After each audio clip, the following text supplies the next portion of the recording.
안녕하세요. 2017년 경희대 모의논술고사 인문 체능 계열 설명을 맡은 후마니타스 칼리지의 김진혜라고 합니다.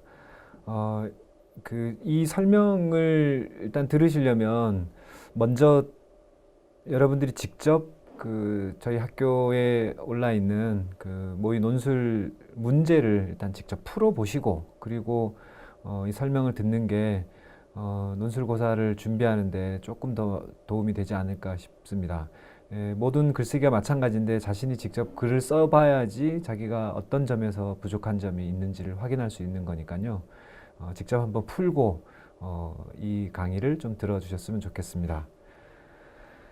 저희 학교에서는 2017년도에는 전체적으로는 논술 전형을 920명 정도를 모집하는데, 인문 체능 계열에는 177명을 모집합니다.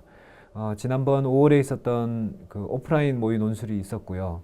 그리고 이제 7월 22일에서 24일까지 온라인으로 다시 한번 모의 논술 고사를 봅니다. 그리고 본 논술은 11월 19에서 20일까지 계열별로 주어진 시간에 고사를 보게 되어 있습니다.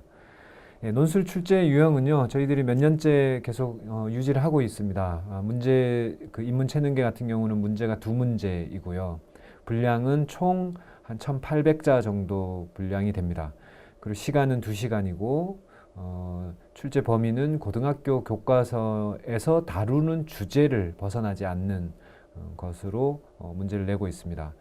논제 2번 같은 경우는 1,100자 정도의 긴 답안을 쓰게끔 되어 있기 때문에요. 여러분들이 조금 호흡이 긴 글을 쓰는 연습을 좀 하실 필요가 있어 보입니다. 2015년 그 전에도 마찬가지인데 2015년에서 이번 모의 논술까지 다 포함해서요. 그리고 올해 11월에 있을 본 논술도 마찬가지인데, 경희대 같은 경우는 1번, 논제 1번과 논제 2번의 문제가 거의 비슷한 유형으로 지금 출제를 하고 있습니다. 논제 1번 같은 경우는 두 지문의 차이를 확인하는 것이거든요. 그래서 문제가 가와 나의 내용을 비교하시오라거나 아니면 가와 나의 내용을 요약하고 논지의 차이를 서술하시오, 이런 식으로 내거든요. 그러면 여러분들은 가와 나의 내용을 먼저 요약한 다음에 그 다음에 다음 단락에 가서 두 제시문의 차이점이 어떤 게 있느냐라고 하는 것을 밝히면 됩니다. 논제 2번 같은 경우는 예로 지금 한 5개 문제를 여러분들한테 보여드리고 있는데요. 보시면 거의 다 같은 겁니다. 특정 제시문 하나를 기반으로 해서 그 관점에서 다른 제시문을 평가하거나 분석하거나 설명하라거나 이런 거거든요. 그러니까 예를 들면 바를 기반으로 다라마에 나타난 공감의 양상이 어떻게 다른지 논술하시오. 그러면 여러분들은 뭘 먼저 해야 되겠습니까? 바가 어떤 내용을 담고 있는지, 어떤 관점인지를 먼저 정리를 한 다음에 그 입장에서 다라마의 공감의 양상의 차이를 여러분들이 서술하면 될 것입니다. 마찬가지로 바의 관점을 바탕으로 다라마에 나타난 삶의 태도를 설명하시오라거나, 맨 마지막에 있는 거 바의 관점을 바탕으로 제시문 다라마에 나타난 상황을 평가하시오, 이렇게 되어 있네요. 이게 경희대 인문체능계의 논술의 두 가지 문제의 패턴입니다. 그래서 이 두 패턴을 여러분들이 잘 익히셔서 문제를 이런 식의 문제풀이를 한 번씩 경험 삼아 해보실 필요가 있어 보입니다. 이번 모의 논술의 문제를 보면 앞서 말씀드린 패턴과 같죠. 논제 1번 같은 경우는 제시문 가와 나의 내용을 요약하고 논지의 차이를 서술하라 라고 하는 거고요. 한 700자 정도이고 100점 만점에 40점이 되고요. 논제 2번은 제시문 바의 관점을 바탕으로 제시문 다라 마에 나타난 상황을 평가하시오 라고 되어 있네요. 1100자 이하고 60점이 할당되어 있습니다. 출전을 보면 고등학교 문학 교과서도 있고요. 아니면 이제 주제와 관련된 책들, 또는 논문들, 이런 것들을 참고로 해서 냈습니다.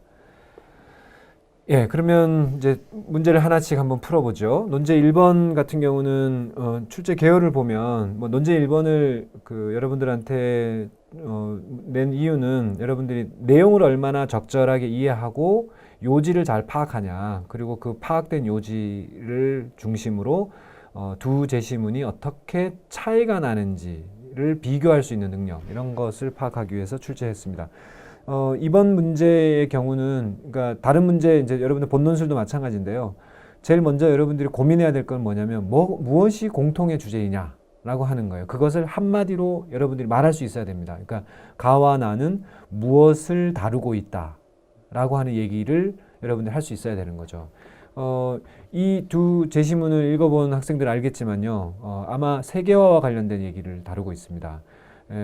특별히 세계화의 대표적 현상 중에 하나인 사람 간의 이동들 있죠. 뭐 국제 이주라 그러기도 하고, 뭐 노동 인력의 뭐 이동이라 할 수도 있고 그런 거지 않습니까? 그래서 이주를 어떤 관점에서 볼 거냐라고 하는 것을 다루고 있는 게 이번 이제 전체 주제라고 할 수 있고요. 제시문 가를 보시면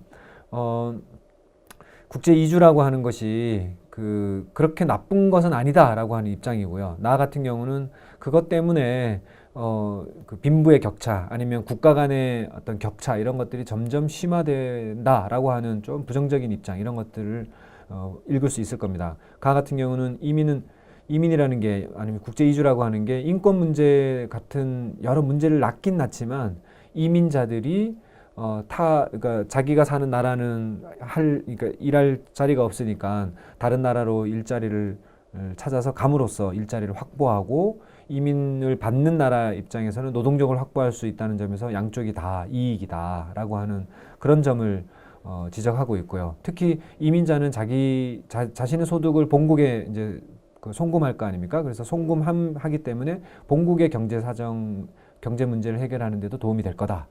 반면에 그러니까 그 이민 수용국 입장에서도 새로운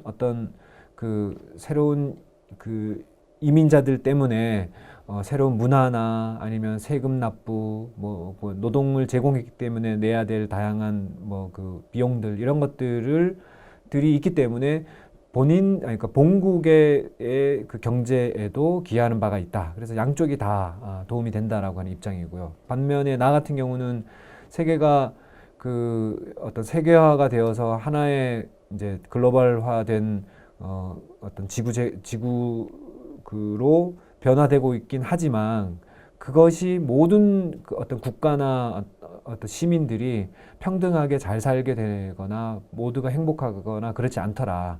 지역 간의 격차가 발생하고, 또 그 격차라고 하는 게 점점 더 심화된다라고 하는 입장을 견지하고 있습니다.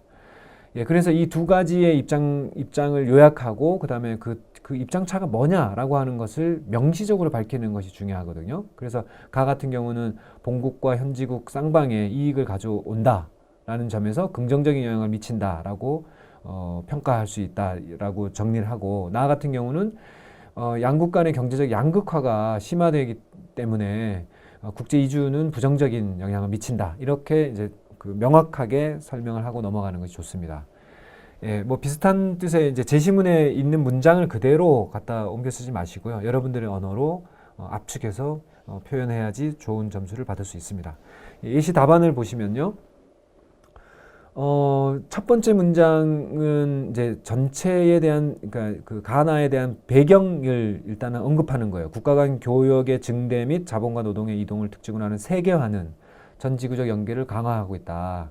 그런데 제시문 가는 어떻게 얘기하고 있고, 반면에 제시문 나는 어떻다, 이 얘기를 이제 하는 거죠. 그래서 여러분들이 그 요약을, 제시문 가에 대한 요약, 그다음에 제시문 나에 대한 요약을 먼저 하고, 그다음에 이제 마지막 단락에 가서 두 제시문의 차이점을 여러분들이 명확하게 설명을 하면 됩니다. 그러니까 논지 차이를 보시면, 세계화의 대표적 현상이라고 할 수 있는 국제 이주에 대해서 가는 새로운 삶을 기획하고자 하는 저개발국 주민들의 선진국으로 이주가 본국 및 현지국 쌍방의 이익을 가져오는 긍정적인 면이 강하다고 본 반면, 나는 어쩌고 저쩌고 해서 부정적인 영향을 미친다고 본다. 이렇게 정리를 하면 그 논제 1번을 적절하게 이제 그 해결한 그런 답안이라고 할 수 있습니다. 논제 2번으로 넘어가겠습니다. 논제 2번은 여러분들이 특정 지문이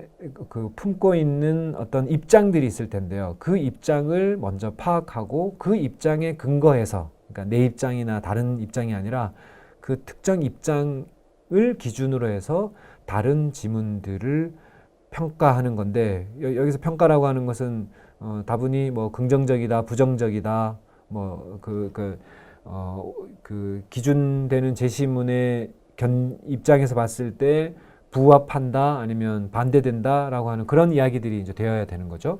그러면 먼저 바가 제기하는 문제가 뭐냐? 이게 이제 이 문제를 해결하는데 핵심 사항입니다. 그러니까 바가 제기하는 문제를 먼저 잘 파악하라라고 하는 거죠. 바의 내용의 핵심은 이런 거죠. 서구 중심의 세계화라는 거예요. 그러니까 세계화라고 하는 게 그냥 모든 국가와 민족 또는 문화가 평등하게 서로 교류하고 서로 협력하는 게 아니라 어떤 특정 국가, 특히 서구 중심의 경제 아니면 뭐 문화, 문학 이런 것이 저개발 국가에 일방적으로 그 이식되는 그런 과정이기 때문에 서구 중심의 세계화라고 하는 것이 그 비서구 그 국가들의 고유성 또는 비서구 국가의 문화나 아니면 거기서 사는 사람들이 갖고 있는 어떤 구체적인 삶의 어떤 현장 아니면 고유성 이런 것이 자꾸 주변적이고 이차적이고 후진적인 것으로 스스로를 보게 된다는 거죠. 그래서 서구의 문화, 서구의 언어, 서구의 문학 이런 것이 가장 주류적이고 가장 핵심적이고 자신들이 태어나면서부터 가져왔었던 문화나 언어라고 하는 것은 뭔가 뒤처져 있는 것 같고 빨리 극복하고 떠나버려야 되는 그런 것으로 생각한다는 거예요. 그래서 바가 제기하는 문제는 뭐냐면 세계화라고 하는 것이 지역적인 어떤 특성 이런 것들을 억압하고 차별한다라고 하는, 그래서 세계화에 대해서 좀 부정적인 입장을 갖고 있다라고 하는 것을 파악할 수 있으면 될 것 같습니다. 예. 그러면 이제 각 제시문의 상황을 보면요. 다라 마를 보시면 다 같은 경우는 이제 아프리카의 국가명들이 이게 고유 명사가 아니라 이제 그 서구 사람들이 그 나라 그 지역에 오면서 어떤 일반 명사를 갖고 그냥 자의적으로 붙여는 경우들이 많다는 거예요. 고유성이 없는 거죠. 그래서 고유한 어떤 지역적 정체성 이런 것들을 부정하고 있다. 이거는 바의 입장과 같은 것이죠. 그러니까 서구 중심의 세계화가 아프리카 고유의 지역적 정체성 이런 것들을 억압하거나 외면한다라고 하는 거니까요. 그러니까 다 같은 경우는 바의 입장과 비슷한 견해를 갖고 있는 거고요. 반면에 라 같은 경우는 세계화가 됨에 따라서 어떤 지역이 갖고 있는 뭐랄까요 제한성 아니면 거기만 갖고 있는 좀 일면적인 것, 보편적이지 않고 이런 것을 좀 뛰어넘을 수 있다. 그래서 보편적인 경제, 보편적인 세계, 보편적인 문학 이런 것으로 발전할 수 있다고 주장하고 있거든요. 이런 점에서 보면은 바랑 반대된 입장이라고 할 수 있습니다. 세계화가 갖고 있는 긍정적인 면 이런 것들을 보여주고 있는 거니까요. 많은 그 시인데 시가 조금 사투리가 좀 많이 섞여 있고 그래서 좀 어려웠을 텐데요. 음식과 관련된 거잖아요. 근데 여러분들이 이제 시를 해석할 때는 논술에서 시를 해석할 때는 다른 지문들을 기반으로 시에서 얘기하려고 하는 어떤 기본적인 방향 이런 것들을 이제 포착하는 걸 주된 어떤 목표로 삼을 필요가 있어요. 이 시어의 뜻이 뭔지 이런 걸로 아주 너무 구체적으로 들어갈 필요가 없이요. 이 전체 시가 뭘 얘기하려고 하는 건가? 그리고 그 다루고 있는 그 대상에 대해서 또는 주제에 대해서 시적 화자는 긍정적인 태도인가 부정적인 태도인가라고 하는 그런 조금 이렇게 선이 굵은 그런 판단들을 할 필요가 있는 겁니다. 지금 마에서는 국수이고요. 그러니까 국수라는 건 몰라도 되고요.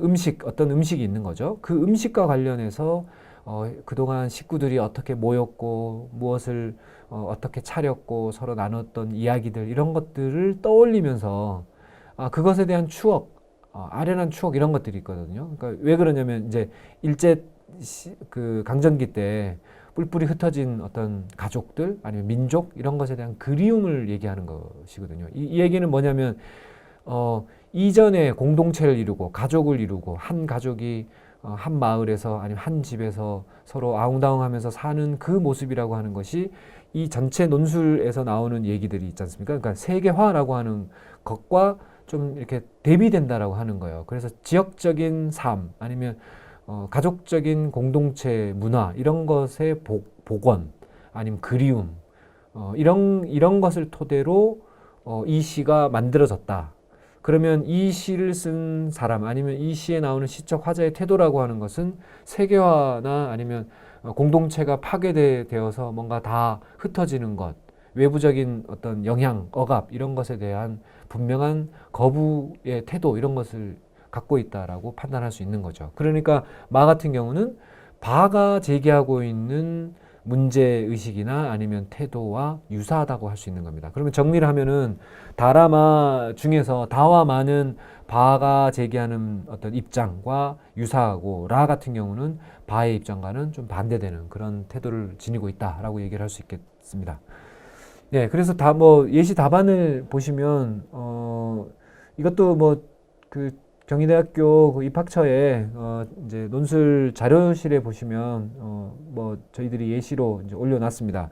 내용을 보시면 지금 말씀드린 것대로 그렇게 좀 써놨거든요. 그러니까 바는 어떤 그 서구 중심의 세계화가 지역의 고유성, 구체성 이런 것들을 외면하고 주변적이고 후진적인 것으로 만든다. 이것이 문제다라고 하는 거고 그것이 그런 입장에서 다라마에 대한 요약 및 평가가 들어있는 겁니다. 그래서 마지막에 보시면 이는 바의 서구 중심의 세계화 논리가 아프리카의 고유한 지역적 정체성을 억압하고 있는 경우다라고 얘기하는 거고요. 라 같은 경우는 라는 자본주의가 심화됨에 따라 지역적 경제 문화가 국민적 일면성과 제한성을 넘어서는 보편성으로 발전할 수 있다는 점에서 차이점이 있다. 바는 서구 중심의 세계화가 억압의 논리였는데 라 같은 경우는 보편성으로 발전할 수 있는 근거가 된다라고 하는 거니까 둘의 차이가 있다는 거죠. 마 같은 경우는 앞서 설명드린 것처럼 평화롭고 순박한 공동체의 모습이 세계화의 논리에 의해서 뿔뿔이 흩어지게 되고 아니면 타자화되기 때문에 그것을 어떤 순박했던 과거의 공동체적 삶의 가치 아니면 지역적 가치 이런 것을 복원하는 것이 필요하다라고 하는 입장이기 때문에요. 제시문 바가 취하고 있는 입장과 같다고 할 수 있겠습니다. 예, 뭐 이런 식으로 여러분들이 이번 모의 논술을 좀 접근하고 해결하실 수 있을 것 같고요. 조금 이제 경희대 논술을 대비하기 위해서 어떻게 준비를 하시면 좀 좋겠나라고 하는 거 몇 가지 말씀을 드릴게요. 그냥 뭐 여기에 많이 쓰여 있는데 그냥 한 두세 가지 정도만 말씀드리면 그 논술을 준비할 때 주제 중심으로 너무 접근하지 마십시오. 그러니까 뭐 주제나 아니면 뭐가 있을까요? 뭐 환경 문제 해가지고 환경 문제에 대해서 다루는 내용들을 쫙 정리한다거나 아니면 뭐 인권과 관련된 것이 있으면 인권을 뭐 보장해야 되는 입장이 뭐 어쩌고저쩌고 아니면 그 인권보다는 그래도 어떤 질서가 필요하다라고 했을 때 그 어떤 인권이라고 하는 것이 뭐 모든 구성원들에 대한 전면적인 인권이 될 수 없음을 나타내는 또 이론들을 쭉 정리한다. 이럴 필요가 없다는 거예요.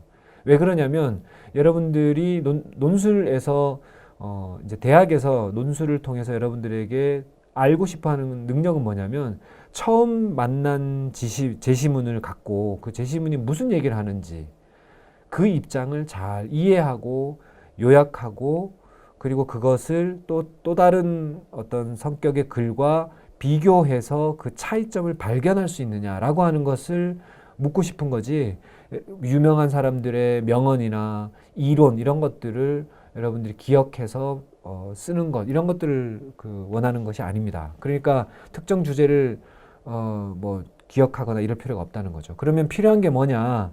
텍스트 해석 능력이라고 하는 거예요. 텍스트 해석 능력. 앞서 말씀드린 것처럼 처음 2시간 동안에 2시간 동안 어느 그 논술고사 자리에 있는데 처음 만난 어떤 지문이 있는데 이 지문을 바탕으로 논리를 전개할 수 있어야 된다. 그러려면은 제시문, 텍스트를 짧은 시간에 해석하고 이해하는 능력 이런 것을 길러야 되는데 기르는 방법은 제일 좋은 방법은 이겁니다. 요약하는 거예요. 요약이 모든 글쓰기의 출발이거든요. 타인이 한 말을 한두 문장으로 요약할 수 있는 능력은 쉽게 길러지는 것이 아닙니다. 그러니까 여러분들이 반복적으로 연습해야만 가능한 거예요. 그래서 뭐 며칠 동안에 뭐 아주 그 핵심만 뭐 논술 대비해가지고 어디 사교육 시장에 가가지고 비싼 그 돈을 주면서 논술을 준비하기가 어려운 거죠. 그런 준비는 끽해야 형식을 어떻게 지키냐 정도만 얘기해 줄 수 있는 거고요. 여러분들이 문장을 어떻게 쓸 거냐, 자연스러운 문장, 핵심을 잘 간파한 문장, 이런 것들을 쓰는 것은 여러분들이 직접 지문을 압축하는 그런 연습을 해야 된다. 압축한다라고 하는 것은 개념화한다, 추상화한다라고 하는 얘기와 연결되어 있습니다. 그리고 요구하는 형식을 지켜라. 601자에서 700자로 써라 그러면은 600한 80자 이 정도 써야 되는 거죠. 601자니까 뭐 603자 이렇게 쓰지 마시고요. 분량도 조금 충분히 좀 쓰시고 그리고 글씨를 좀 또박또박 알아볼 수 있게 한 번에 알아볼 수 있도록 쓰십시오. 네. 답안 작성이 앞서 드린 말씀이랑 좀 겹치긴 하는데 한 4가지 정도만 요약해서 말씀을 드릴게요. 첫 번째는 문제를 정확히 이해하라. 이 얘기는 뭐냐면 앞서 말씀드린 것처럼 경희대 논술이 인문 체능계는 2개의 문제를 내고 2개의 문제에 각각의 논제 패턴이 있다. 그러면 그 패턴대로 여러분들이 사고를 그 과정을 밟아야 된다라고 하는 거죠. 뭐뭐를 바탕으로 비판하라 그랬으면 뭐뭐를 바탕으로 하기 위해서 그것에 대한 요약과 입장 파악을 하고 그 다음에 다른 것을 비판할 수 있어야 되는 거죠. 두 번째로는 제시문 안에서 답을 찾아라. 일반 지식에 근거해서 그것을 뭐 속담이든 누구 유명한 사람의 명언이든 이런 것들을 집어넣지 말고 그냥 제시문 안에서 답을 찾고 요약도 그 범위 내에서 하시라라고 하는 거고요. 그 다음에 가동력이 중요합니다. 채점하는 사람들이 제일 힘든 게 글씨가 악필인 경우예요. 그러니까 리을과 디귿이 구분이 안 된다거나 비읍과 미음이 구별이 안 된다거나 히읗인지 치읓인지 잘 모르겠다거나 뭐 이런 것들 있잖아요.